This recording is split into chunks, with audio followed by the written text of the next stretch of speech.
magnetic field due to moving charge. Let charge is moving with velocity v. Moving charge behave as a current carrying element, so dv become mu naught upon 4 pi I dl cross r upon r cube. Now mu naught upon 4 pi I dl by dt, या इसको ऐसे लिखते हैं I dt and dl by dt cross r upon r cube. So mu naught upon 4 pi I dt means dq and dl by dt become velocity vector. In time interval dt it moves a small distance dl, so dl by dt become velocity vector cross r upon r cube. This is dv and whole vector v is integration dv. So mu naught upon 4 pi integration dq and v cross r upon r cube. So magnetic field v will be mu naught upon 4 pi q b cross r upon r cube. और direction हम उसी तरह से find out करेंगे, है ना, जैसे इसके पहले फाइंड आउट किया था. थंब राइट हैंड थंब कहाँ रखना है, फील्ड के करंट के डायरेक्शन में, फिंगर्स को position we are field want to calculated. तो अब यहाँ देखो करंट पोजीशन कैसा आएगा, फील्ड इनवर्ड आएगा. If charge is negative, if charge will be negative, then in that case current, if charge particle moving right side, then current will be in the left side. Or in magnitude form it can be written as mu naught upon 4 pi q b cross r means b r sin theta, 1 r cancel out, तो q b sin theta upon r cube. Okay, magnetic field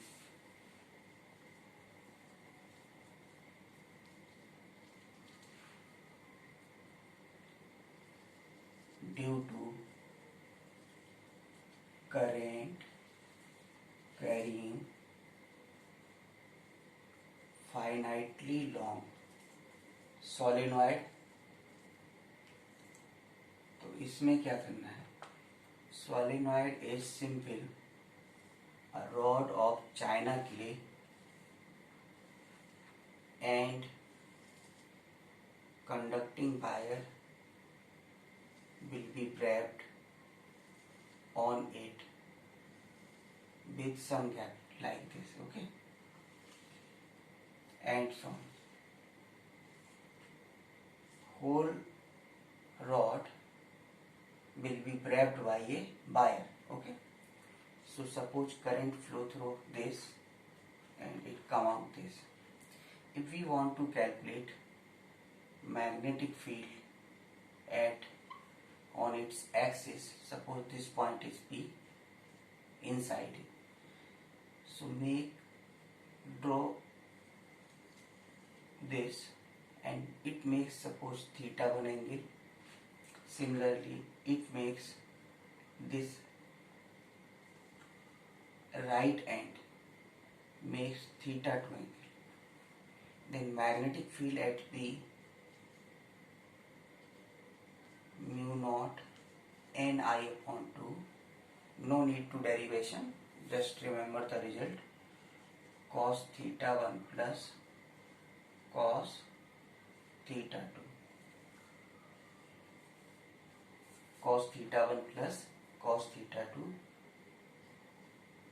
n equal to number of turns per unit length, that is if total turn is n and length is L, so n total number of turn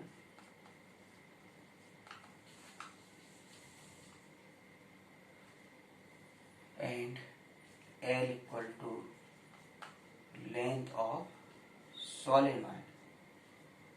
So Bp equal to mu naught Ni by 2 cos theta 1 plus cos theta 2. Okay. Suppose this solenoid is infinitely long. Then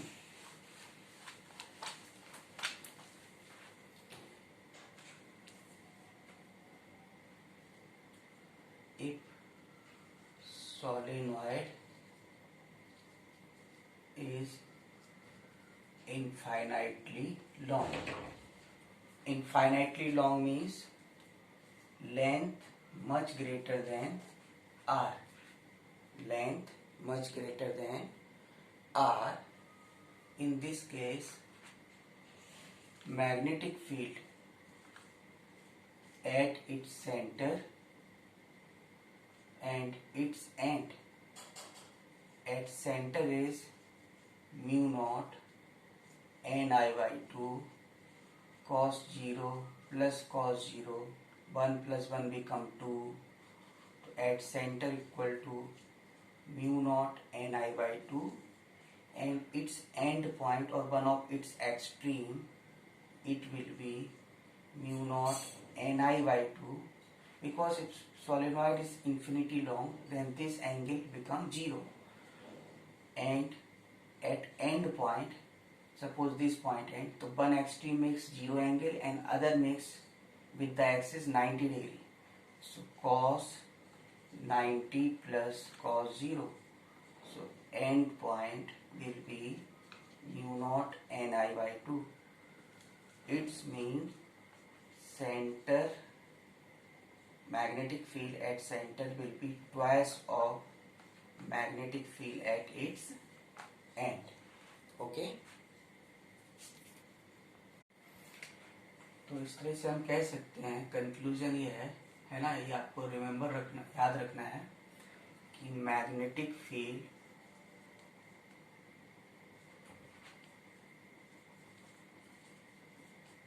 due to current carrying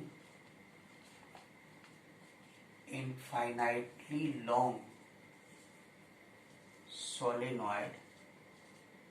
infinitely long का मतलब बताया था length का value radius से बहुत ज़्यादा हो. ठीक है. तो magnetic field due to current carrying infinitely long solenoid, तो इनसाइड होगा उसका, वो तो हो गया म्यू नॉट एन आई. लेकिन जो आउटसाइड होगा सॉलिनॉइड की वजह से वो फील्ड कितना होगा, जीरो. आउटसाइड जीरो और इनसाइड कितना, mu not an I. Outside का मतलब होगा जैसे ये सॉलिनॉइड है तो इसके अंदर कहीं फाइंड आउट करोगे तो इनसाइड, और बाहर निकालोगे तो ये क्या होगा, बी आउट. तो यहाँ जीरो है और अंदर कितना है, mu not an I. Solenoid के बाद नेक्स्ट आता है टोरॉइड. टोरॉइड कुछ और नहीं है, जो सॉलिनॉइड था उसी को, जैसे मार्कर है, यदि ये चाइना क्ले, वो भी कैसा होता है, थोड़ा सॉफ्ट होता है, इसको फोल्ड करके आप ऐसे मिला देंगे तो एक टायर जैसा शेप बनेगा, तो उसको हम लोग टोरॉइड बोलेंगे. तो टोरॉइड में क्या होगा कि जैसे ये है एक टायर जैसा शेप बनेगा.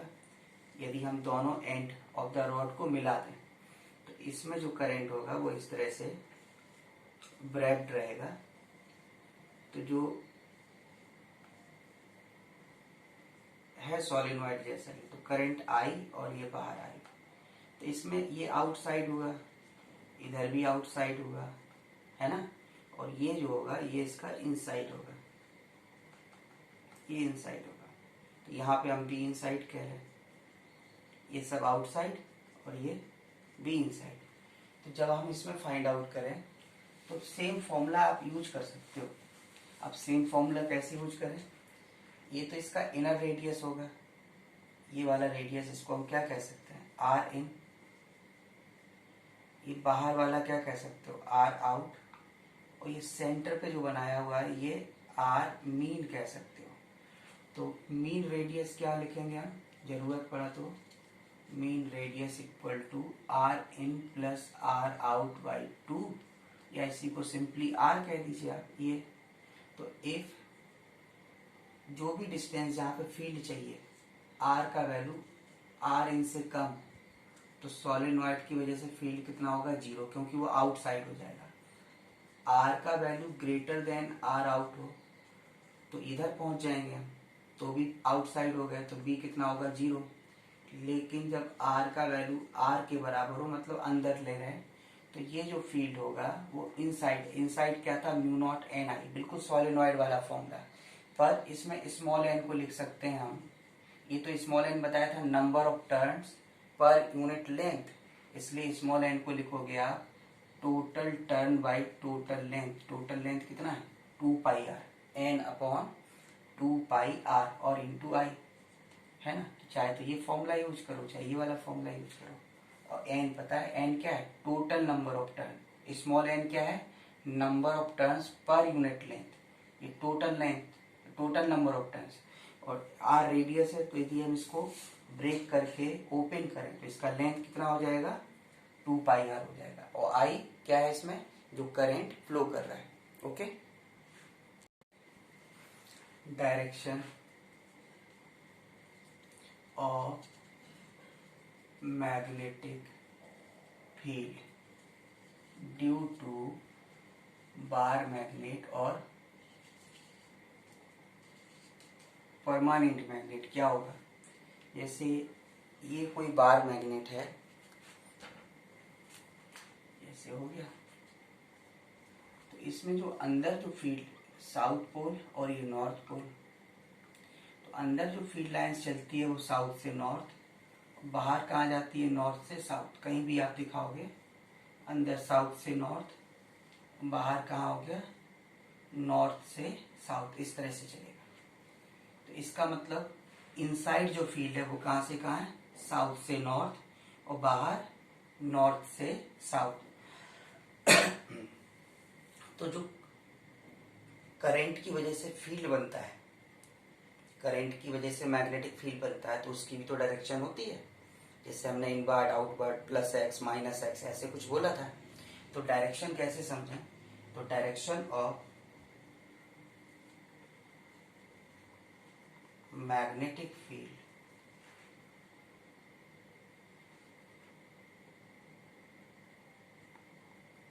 Due to current carrying loop, कोई भी हो। तो अब देखें, जैसे मान लीजिए ये कोई लूप है, समझे ना, करंट इसमें इस तरह से जा रहा है, तो ये कैसा करंट हुआ, क्लॉकवाइज।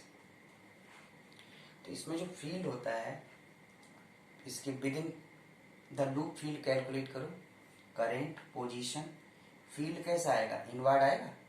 तो जब ये फील्ड इनवर्ड आ रहा है, तो इनवर्ड फील्ड का मतलब हुआ ऐसे क्रॉस लगाते थे। अब जैसे यदि फील्ड ये भी जनरेट कर रहा है, ये भी जनरेट कर रहा है, इसमें इनसाइड जो फील्ड बनता है वो कैसे, साउथ से नॉर्थ, और इसमें इनवर्ड जा रहा है। तो इनवर्ड जाने का मतलब है कि अपने साइड में साउथ है, इसके पीछे साइड में, बोर्ड के बैक साइड में क्या है, नॉर्थ है। तो जो जहां से आप देखोगे उस डायरेक्शन को लिखना है। कहने का मतलब यदि करंट क्लॉक वाइज है, तो आप कह सकते हो कि यहाँ पे क्या बनेगा, साउथ बनेगा, और इसके पीछे क्या बनेगा, नॉर्थ बनेगा। बनता दोनों है, पर यहाँ सामने साउथ, इसके पीछे नॉर्थ। लेकिन यही करंट कैसे चले, एंटी क्लॉकवाइज। तो ये आई है पर एंटी क्लॉकवाइज है। तो एंटी क्लॉकवाइज में देखें, करंट आउटसाइड, बाहर आ रहा है, आउटवर्ड। तो करंट कहाँ आता है, देखो फील्ड कैसा होता है, साउथ से नॉर्थ, तो फील्ड आउटवर्ड आ रहा है।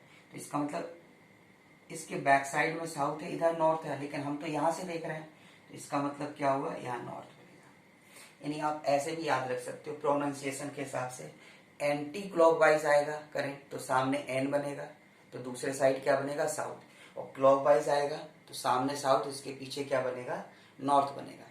कहने का मतलब ये हुआ कि इसमें भी नॉर्थ और साउथ दोनों बन सकता है। तो ये जो करंट कैरिंग लूप है, ये एक मैग्नेट की तरह भी काम कर सकता है। तो इसकी उस फिजिकल क्वांटिटी को हम लोग कैसे डिफाइन करेंगे, है ना। तो ये भी तो एक मैग्नेट के जैसा इफेक्ट शो कर रहा है। तो वो मैग्नेटिक इफेक्ट का कंपैरिजन इस बार मैग्नेट से करना हो, तो इसको हम कैसे डिफाइन करेंगे, वो हम लोग अब इसके बाद स्टडी करते हैं।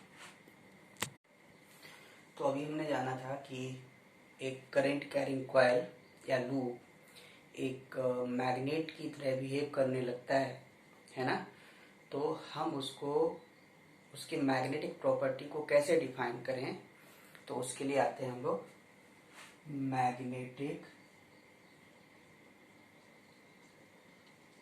Movement of current carrying loop. कोई भी करंट कैरिंग लूप है उसका मैग्नेटिक मूवमेंट डिफाइन करना है।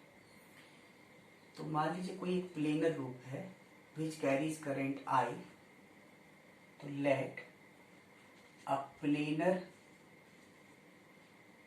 लूप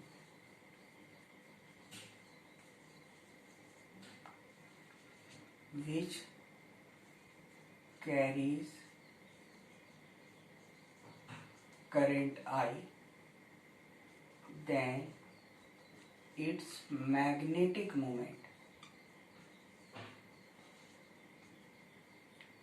म्यू, और कहीं कहीं एम से भी लिखते हैं, equal to current into area. Vector form होगा, तो A area vector of loop, लेकिन कैसा होना चाहिए, प्लेनर होना चाहिए। तो डायरेक्शन ऑफ मैग्नेटिक मूवमेंट जो भी होगा वो will be same as direction of magnetic field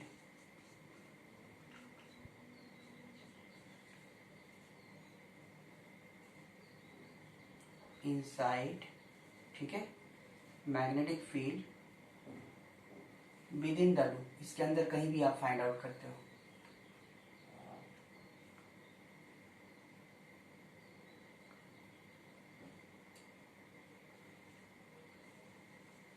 ये होगा, तो ये मैग्नेटिक मूवमेंट हो गया। अच्छा, साथ में इसका यूनिट डिफाइन करें, तो यूनिट ऑफ मैग्नेटिक मूवमेंट जो होगा वो क्या होगा, आई बोले तो एम्पियर, और ये क्या बनेगा, मीटर स्क्वायर। डायमेंशन लिखना चाहो तो एम्पियर को ए से, और ये क्या एल स्क्वायर, तो ऐसे भी लिख सकते हैं। तो एम्पियर इंटू मीटर स्क्वायर, इस तरह से हम लोग क्या करेंगे, मैग्नेटिक मूवमेंट पता करेंगे। अब हम एक एग्जाम्पल लेते हैं। अब चूंकि ये मैग्नेटिक मूवमेंट है तो ये एक वेक्टर क्वांटिटी है, कहीं पे बहुत सारे मैग्नेटिक मूवमेंट बन जाए तो सुपरपोजिशन, जैसे इलेक्ट्रिक डाइपोल मूवमेंट का हमने सुपरपोजिशन किया था, बिल्कुल उसी तरह से मैग्नेटिक मूवमेंट का भी हम लोग सुपरपोजिशन करेंगे। तो म्यू इक्वल टू, म्यू बोलो या एम बोलो, जैसे लिखना हो, vector sum of m1 plus m2। पर ध्यान रखो कि मैग्नेटिक मूवमेंट अभी हमने जो डिफाइन किया आई इंटू ए, वो किसके लिए डिफाइन किया, फॉर ए प्लेनर लूप, है ना। जैसे एग्जाम्पल सिंपल सही हो गया, मैं ये कहता हूँ कि सपोज ये लूप है, इससे करंट आई फ्लो हो रहा है और इसका रेडियस आर, ठीक है। तो कैलकुलेट मैग्नेटिक मूवमेंट, तो क्या होगा, सिंपल, कुछ नहीं करना है। मैग्नेटिक मूवमेंट यदि प्लेनर लूप है तो करंट इंटू एरिया, तो करंट और इसका इनक्लोज एरिया कितना बनेगा लूप का, पाई आर स्क्वायर, तो ये बन गया, है ना। अब हम लोग देखते हैं नेक्स्ट एग्जाम्पल। तो सपोज जो लूप है, सब नेक्स्ट एग्जाम्पल में ये एक्स वाई जेड है ना, और जो लूप है वो कुछ इस तरह से है, कुछ सेक्शन इस पार्ट में है, कुछ इस तरह से ये है, और करंट इसमें इस तरह से फ्लो हो रहा है। तो ये कोप्लेनर लूप तो नहीं हुआ, ये पोर्शन अलग प्लेन में है, किसमें, एक्स वाई प्लेन में, ये क्या है, अलग प्लेन में। तो इसके लिए इस साइड जरूर हमने आपको बता दिया ए है, ए है और ये ए है, करंट फ्लो इज आई। तो calculate magnetic movement of system इसका हमें मैग्नेटिक मोमेंट चाहिए। तो इसको हम लोग देखो कैसे सॉल्व करते हैं। ये जो हमारे पास लूप था इसको हम दोबारा बना रहे हैं। यहाँ पर हमें जो फॉर्मूला I इंटू ए पता है वो तो पता है सिर्फ प्लेनर लूप के लिए। तो हम इसको यदि देखो इस जंक्शन पे थोड़ा सा ध्यान नोटिस करो, इसको हम ऐसे कंप्लीट करें और इधर ऐसे कंप्लीट करें तो ये दो लूप बनेगा। इसमें करंट ऐसे चले और इसमें करंट ऐसे चले। तो इस ब्रांच को देखो आप, इसमें करंट इस तरह से जा रहा था, यही जा रहा है, इसमें ऐसे जा रहा था, जा रहा है, यहाँ तो कोई ब्रांच ही नहीं था। तो इन दोनों ब्रांचेस को मिला दीजिए आप, तो इसका करंट इधर, इसका करंट इधर, तो कैंसिल हो जाएगा ना। लेकिन अभी अपना काम बन गया, एक प्लेन ये बन गया, एक प्लेन ये बन गया। तो इसका जो मैग्नेटिक मोमेंट, इसका फर्स्ट मान लो, इसको सेकंड मान लो। तो M1 कितना हो गया, करेंट इंटू एरिया, तो ए स्क्वायर। M2 भी क्या होगा, करेंट इंटू एरिया, ये भी। अब डायरेक्शन की बात करो, विद इन द लूप जो भी फील्ड का डायरेक्शन होगा, तो इस लूप में डायरेक्शन क्या आएगी, इनवर्ड आ रही है। तो जब डायरेक्शन इनवर्ड आ रहा है फील्ड का, तो इनवर्ड का मतलब जेड के अपोजिट। तो वेक्टर फॉर्म में क्या लिखोगे, मैग्नीट्यूड और डायरेक्शन, ये हो गया। इसी तरह से M2 वेक्टर फॉर्म में देखो, ये एक्स जेड प्लेन में with in the loop field निकालो कहीं पर किसी भी एलिमेंट से, कहाँ आएगा, डाउनवर्ड, मतलब बाई के अपोजिट। बाई के अपोजिट क्या होता है, minus, magnitude direction. Net magnetic movement by superposition method क्या होता है, वेक्टर सम। तो इस पर अपन लिखेंगे आई ए स्क्वायर माइनस के माइनस जे। मैग्नीट्यूड फाइंड आउट करो, coefficient of I square plus J square से कितना हो गया, आई ए स्क्वायर रूट 2, ये आंसर रहेगा। ठीक है। Now relation between magnetic moment and angular momentum of a moving charge with uniform angular velocity। तो सपोज एक चार्ज पार्टिकल इस सर्कुलर पाथ पर यूनिफॉर्मली ओमेगा से रोटेट कर रहा है, सर्कुलर मोशन कर रहा है, ठीक है, और चार्ज पार्टिकल क्यू। तो जैसे हमने magnetic field at its centre निकाला था मूविंग चार्ज से एक एग्जाम्पल में, उसी तरह से आप कोई भी cross section low, if time का वैल्यू t लेते हैं एक टाइम पीरियड के बराबर, तब चार्ज का वैल्यू पूरा एक बार ही पास होगा। तो इम्प्लाइज क्या करेगा, करेंट बाई टाइम। तो करेंट बाई टाइम से current equal to charge by time, तो Q बाई 2 पाई, और ये क्या होगा, ओमेगा। अब आते हैं मैग्नेटिक मोमेंट M और म्यू क्या होता है, I इंटू ए। ये तो हो गया मैग्नेटिक मोमेंट, तो हो गया I means Q omega by 2 pi, और area enclose pi are square. तो magnetic moment pi and pi cancel, तो Q omega are square by 2, इसको M से भी लिखते हैं और म्यू से भी लिखते हैं, कुछ भी लिखो, मैग्नेटिक मोमेंट म्यू और M। तो Q omega are square by 2, ये मैग्नेटिक मोमेंट आया। अब आते हैं एंगुलर मोमेंटम। तो angular momentum is the moment of linear momentum और I omega. For point mass, I is mr square and omega. So now ratio mu by L will be, divide them, r square omega cancel out, then Q by 2m, Q by 2m। ये एक बहुत ही important result है। हमने इसको calculate तो किया किसको लेके, पॉइंट चार्ज को लेके, लेकिन कहीं पर भी डिस्ट्रीब्यूटेड चार्ज सिस्टम होगा उसके लिए ये फॉर्मूला एप्लीकेबल हो।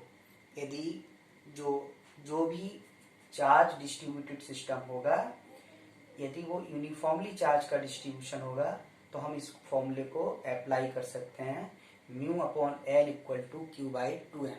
कैसे, उसको हम लोग एक एग्जाम्पल में समझते हैं। एग्जाम्पल देखें, जैसे मैं कहूँ आपसे कि एक सर्कुलर डिस्क है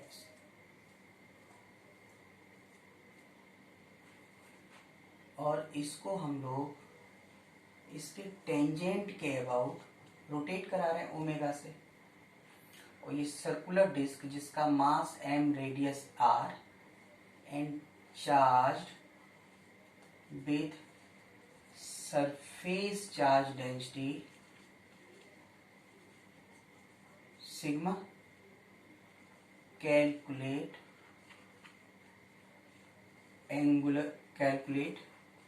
मैग्नेटिक मोमेंट। तो जब हम इसको रोटेट कराएंगे तो जो चार्ज पार्टिकल है वो भी रोटेट कराएंगे, तो वो करंट स्ट्रीम बनाएंगे। तो सॉल्यूशन में क्या लिखना है, म्यू बाई एल, सीधा फॉर्मूला क्यू बाई 2m। हम लोगों को मैग्नेटिक मोमेंट चाहिए, तो Q by 2m into angular momentum. इसका मतलब हुआ एंगुलर मोमेंटम क्या होता है बेटा, I omega. So magnetic moment will be charge Q is not given, but surface charge density is given, so charge will be sigma into area by 2m mi, moment of inertia of this disk about its tangent will be 5 by 4 mr square, because we can use parallel theorem, parallel axis theorem में इसका moment of inertia diameter के about होता है disc का mr square by 4, है ना। और parallel theorem से यहाँ r डिस्टेंस होता है तो प्लस mr स्क्वायर। यही रिंग होता है तो रिंग के लिए डायमीटर के about mr square by 2 plus mr square लिखते हैं ओमेगा। बस इसको आप सॉल्व करना है और क्या है, m तो कॉमन लेके कैंसिल हो ही जाएगा। 4 एलसीएम लोगे, 4 और 1 5 हो गया, और यहाँ 2 तो 5 by 8 sigma pi r to the power 4 omega, ऐसे फाइंड आउट कर सकते हैं, ठीक है ना। तो ये हम अदरवाइज इसको हम इंटीग्रेशन से सॉल्व करते हैं तो ये बहुत ही लेंथी प्रॉब्लम हो जाता है। एलिमेंट्स लेते हैं फिर उसको हम लोग सॉल्व करते हैं तो एक बहुत लॉन्ग प्रोसीजर हो जाता है। अब हम एक और एग्जांपल देखें, पर डिस्ट्रीब्यूशन यूनिफॉर्म होना चाहिए, है ना। सेकेंड एग्जांपल, सपोज मैं कहता हूं ये स्फीयर है, sphere mass m, radius r and volume charge density rho, और इसको इसके डायमीटर के अबाउट ओमेगा से घुमा रहे हैं। स्फीयर मतलब सॉलिड स्फीयर, है ना। If sphere rotates about its diameter with omega, then calculate magnetic moment, so again use same formula q by 2m, magnetic moment will be q by 2m into L, that is q by 2m I omega, and q by 2m, q will be rho into 4 by 3 pi r cube, and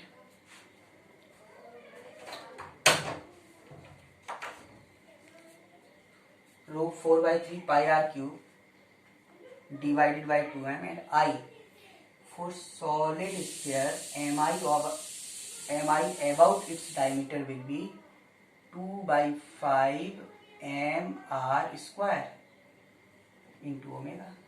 Calculate them. 2m cancel out. This will be 5 3 15, 4 by 15 pi rho r to the power 5 omega, this is the answer.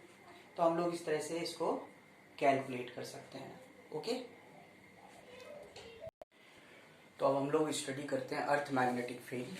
तो अर्थ magnetic field में सिर्फ magnetic field का magnitude बताने से काम नहीं चलेगा।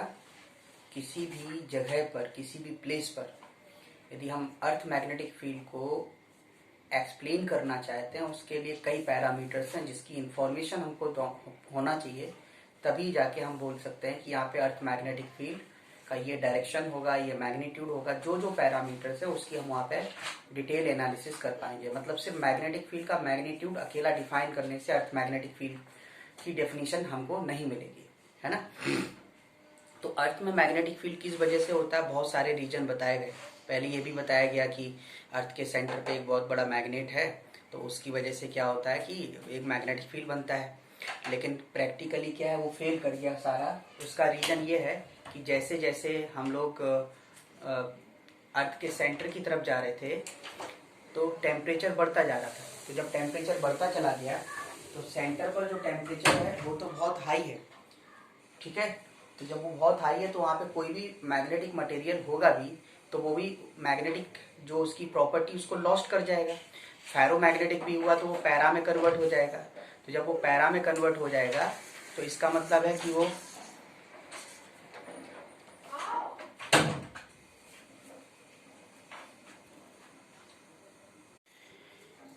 तो एक ये रीजन ये फेल कर गया क्योंकि कोर के टेम्परेचर, अर्थ के जो कोर होगा उसके सेंटर पर टेम्परेचर बहुत हाई है, जिसकी वजह से मैग्नेटिक फील्ड कंटिन्यूसली क्या है, सरफेस से सेंटर की तरफ इंक्रीज करता है।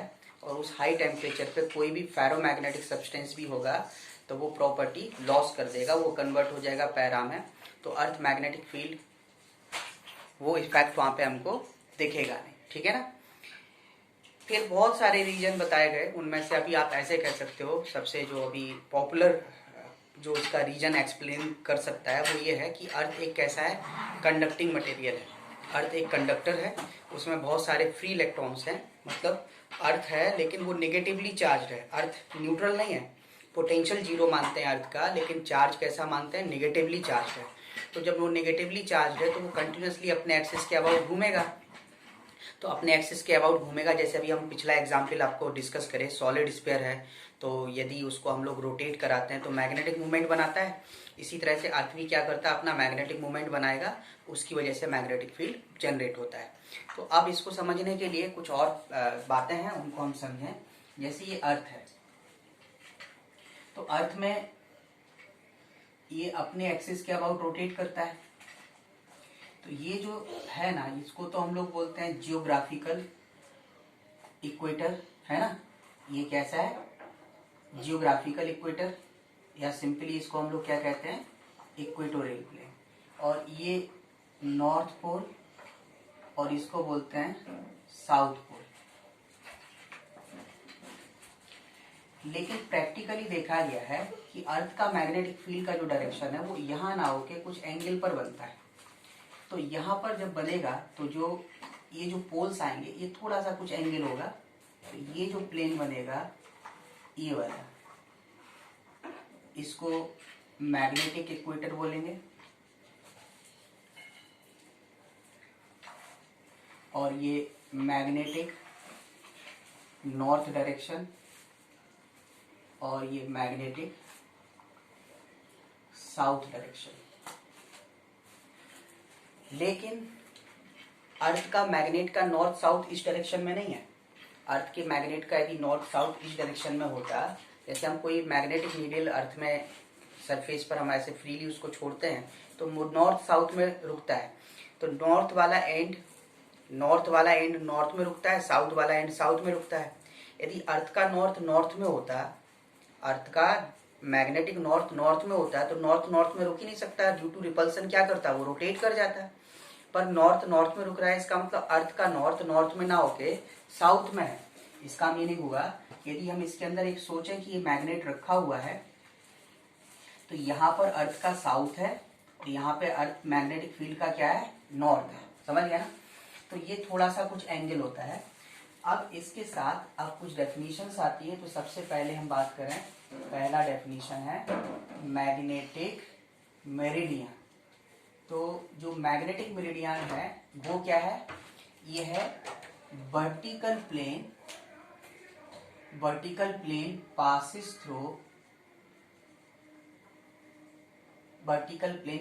through geographical north and south pole, है ना। सेकंड आता है मैग्नेटिक मेरिडियन बोल दिया मैंने। तो मैग्नेटिक मेरिडियन हुआ vertical plane passes through magnetic north and south pole. क्या, magnetic north and south pole. इसी तरह से जियोग्राफिकल मेरिडियन होगा। जियोग्राफिकल मेरिडियन ये कुछ नहीं होता है, प्लेन होते हैं। तो ये होता है, फिर ये भी वही होगा, vertical plane passes through magnetic north and south. अब एक चीज और समझो कि ये कितने कितने होंगे, इसको आप एक नोटबुक के थ्रू समझ सकते हैं। जैसे मान लीजिए तुमने मैग्नेटिक नॉर्थ साउथ बनाया, तो वो ये वाला आ गया, ये एज आ गया, ऐसे लाइन बनाया। अब इससे जाने वाले प्लेन कितने हो सकते हैं, देखो ये पेपर आपने ओपन किया तो ये भी तो प्लेन है। इससे जाने वाला एक पेपर एक खोल दिया तो ये भी है। आपने ऐसे नोटबुक आप खोलते चले जाओ तो जितने पेजेस होंगे वो सब तो मैग्नेटिक मेरिडियन या ज्योग्राफिकल मेरिडियन हो सकते हैं। यदि ये नॉर्थ साउथ है, इस लाइन से जाने वाले कितने प्लेन हो सकते हैं, बहुत सारे इनफाइनाइट प्लेन हो सकते हैं। तो जो जियोग्राफिकल मेरिडियन है, चाहे वो मैग्नेटिक मेरिडियन होते हैं, ये कितने होते हैं, इनफाइनाइट इन नंबर। टोटल कितने होते हैं, इनफाइनाइट होते हैं। ये भी कितने होते हैं, इनफाइनाइट इन नंबर, लेकिन एक जगह से एक ही जाएगा। जैसे मैं यहाँ पे क्लास ले रहा हूँ, यहाँ से मैग्नेटिक मेरिडियन या जियोग्राफिकल मेरिडियन एक ही पास होगा, 10 नहीं पास हो सकते, यहाँ से एक ही पास होगा, ठीक है ना। दूसरी जगह से दूसरा पास होगा, लेकिन टोटल यदि हम अर्थ को कवर करें तो इनफाइनाइट हो सकते हैं। तो ये जियोग्राफिकल मेरिडियन इनफाइनाइट नंबर होता है। जियोग्राफिकल नॉर्थ साउथ से पास होने वाला प्लेन, ये मैग्नेटिक नॉर्थ और साउथ से पास होने वाला प्लेन। तीसरा आता है एंगल ऑफ डेक्लिनेशन। तो एंगल ऑफ डेक्लिनेशन जो होता है, ये बेसिकली होता है एंगल, इसको जनरली अल्फा से लिख देते हैं। तो ये होता है angle between geographical meridian and magnetic meridian. तो इनके बीच का जो एंगल होगा, इसको हम लोग क्या कहते हैं, एंगल ऑफ डेक्लिनेशन। ओके। तो फोर्थ पैरामीटर है एंगल ऑफ डिप। तो एंगल ऑफ डिप क्या होगा, angle makes by dip needle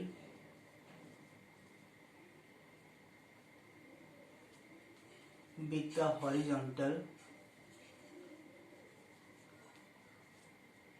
in magnetic meridian। तो अब क्वेश्चन ये आता है कि डिप नीडल क्या है। तो डिप नीडल कुछ और नहीं है, सिंपल मैग्नेटिक नीडल ही है, जिसको कंपास बोलते हैं, वही वाला है। बस क्या है, ये अंतर क्या है, magnetic needle which can be rotate freely about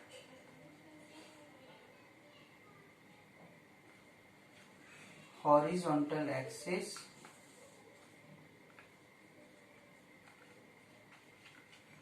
passes through center of gravity। magnetic needle which can be rotate freely about horizontal axis passes through center of gravity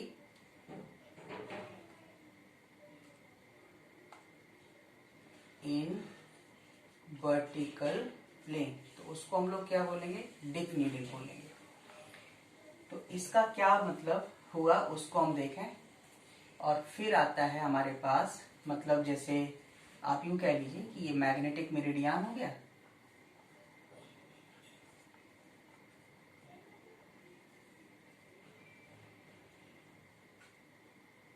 और इसमें हमने कोई मैग्नेटिक नीडल जो कि ऐसे,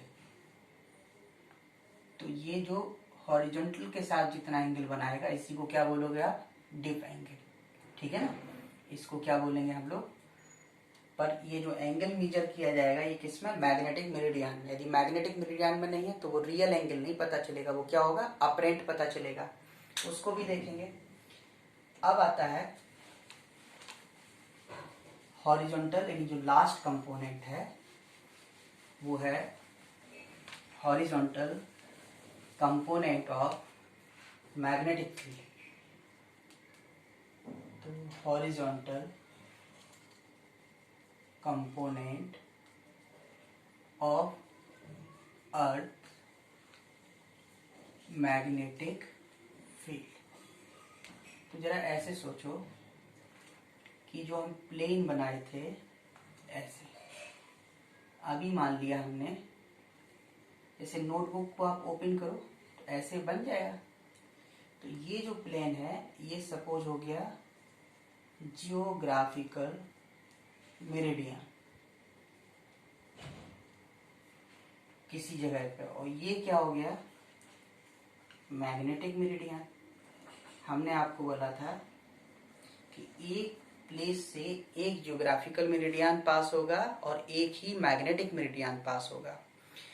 उनके बीच का जो एंगल होता है, जैसे आप नोटबुक ओपन करोगे इस तरह से आएगा, तो ये जो एंगल होगा इस एंगल को बोलते थे हम लोग एंगल ऑफ डेक्लिनेशन, बताया था।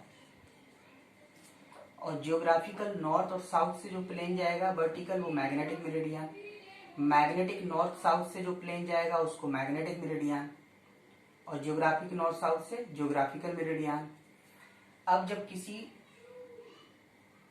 डिप नीडल को, डिप नीडल मैग्नेटिक नीडल ही होता है, पर देखो जो मैग्नेटिक नीडल होगा वो तो ऐसे हॉरिजॉन्टल प्लेन में भी रोटेट कर सकता है, लेकिन मैग्नेटिक नीडल क्या होगा, एक्सिस होगा हॉरिजॉन्टल, और ये रोटेट कैसे करे, वर्टिकल प्लेन में, तब ये क्या कहलाएगा, मैग्नेटिक नीडल, ठीक है ना। तो यहाँ पर जो मैग्नेटिक नीडल को आपने यहाँ छोड़ा, तो मैग्नेटिक नीडल इस पर्टिकुलर डायरेक्शन में रुकने का क्या पर्पज है, ये अर्थ के मैग्नेटिक फील्ड के अलोंग रुके, जिससे उस पर टॉर्क कितना एक्ट करे, 0।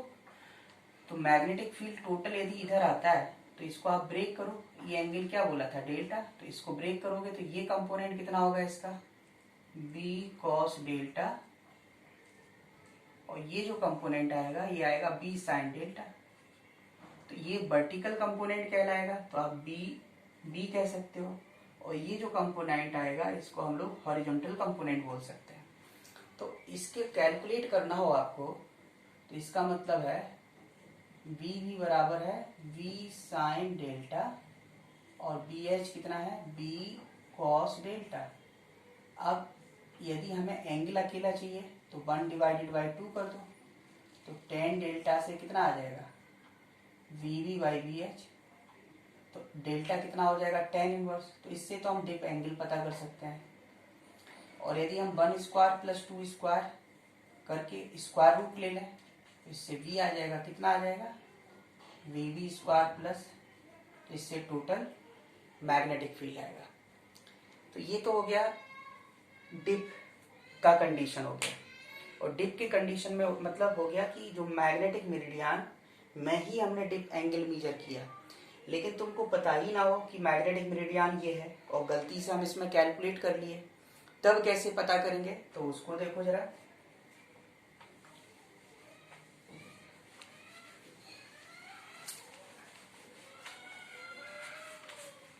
इसका जो लास्ट पार्ट है वो है relation between real dip and apparent dip, ठीक है। तो ये हो गया relation between real dip and apparent dip. तो रियल डिप को हम डेल्टा कह दे रहे हैं, और अपरेंट डिप को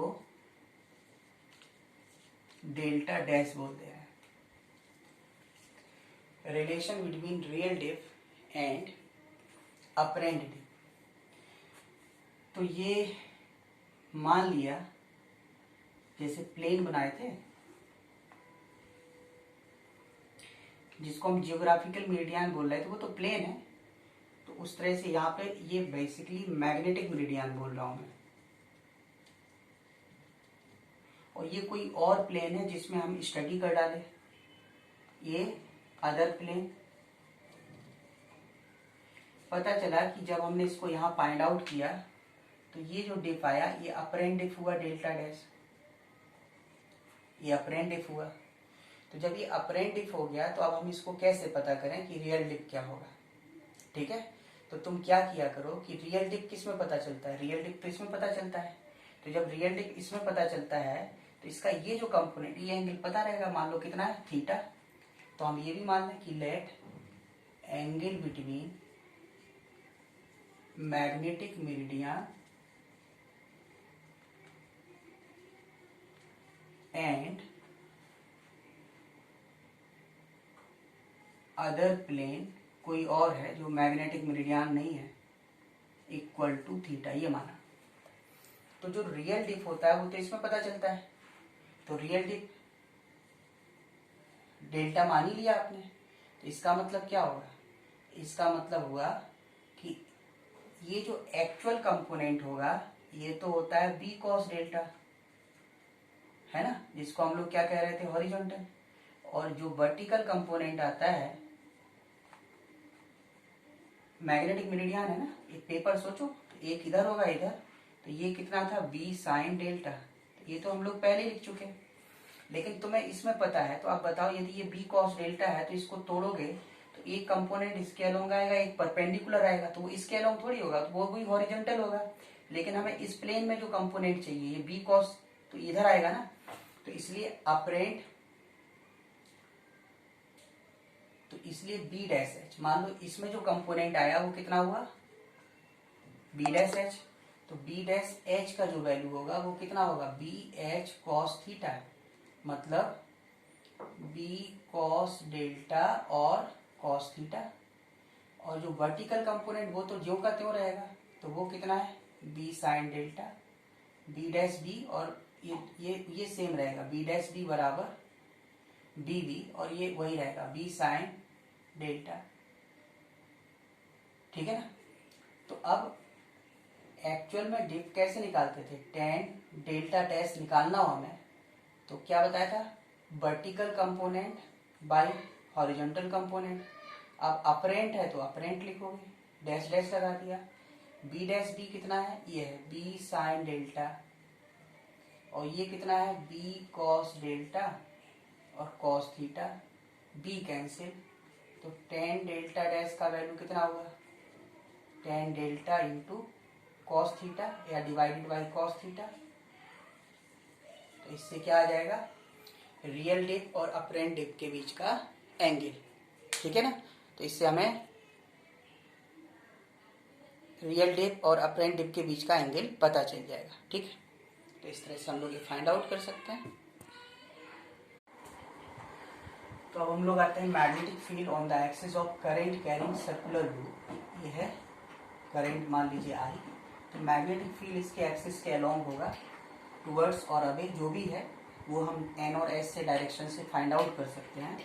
तो ये डिस्टेंस एक्स, इसका रेडियस आर, तो magnetic field on its axis will be mu naught upon 4 pi I 2 pi are square upon r square plus x square whole power 3/2। ये होगा एक्सिस पर फील्ड, ये होगा।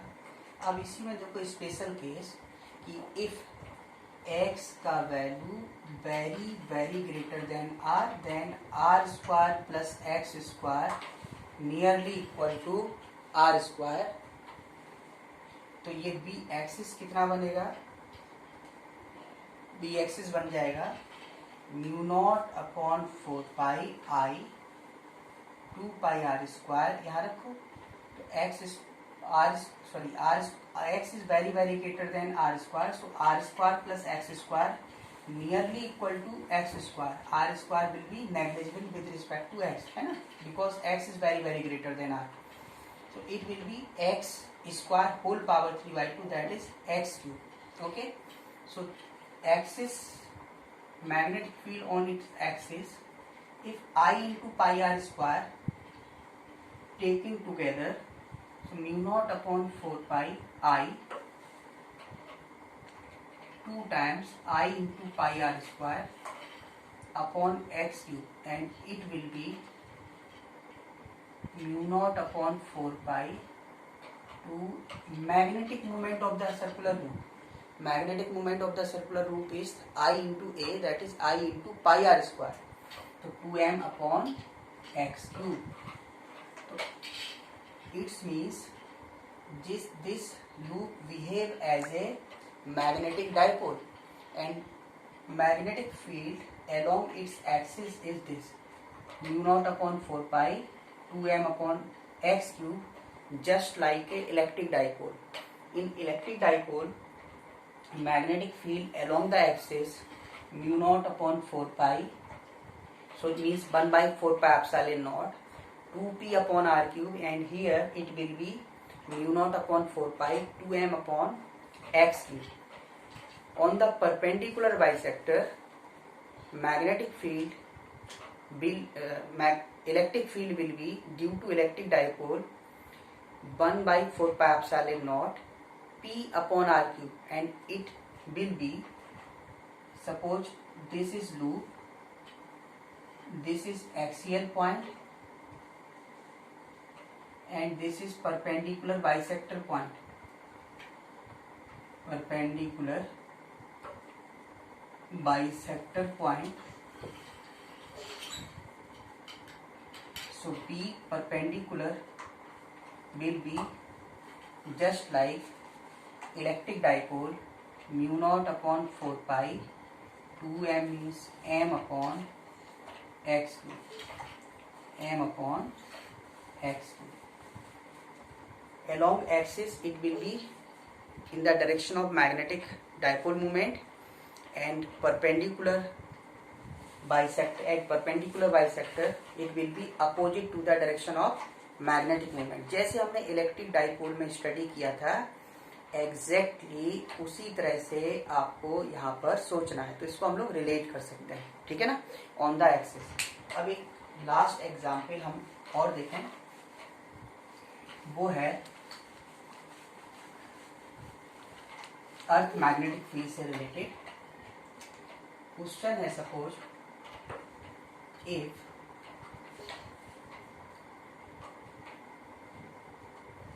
apparent day is 30 degree, then calculate real day while magnetic meridian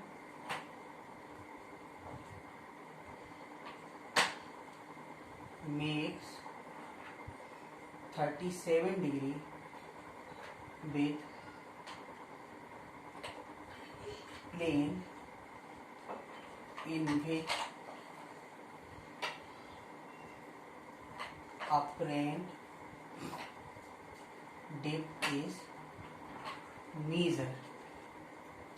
तो हमने जैसे आपको बताया था कि ये फॉर्मूला याद रहता है तो अच्छी बात है, नहीं तो आप ऐसे बनाएं.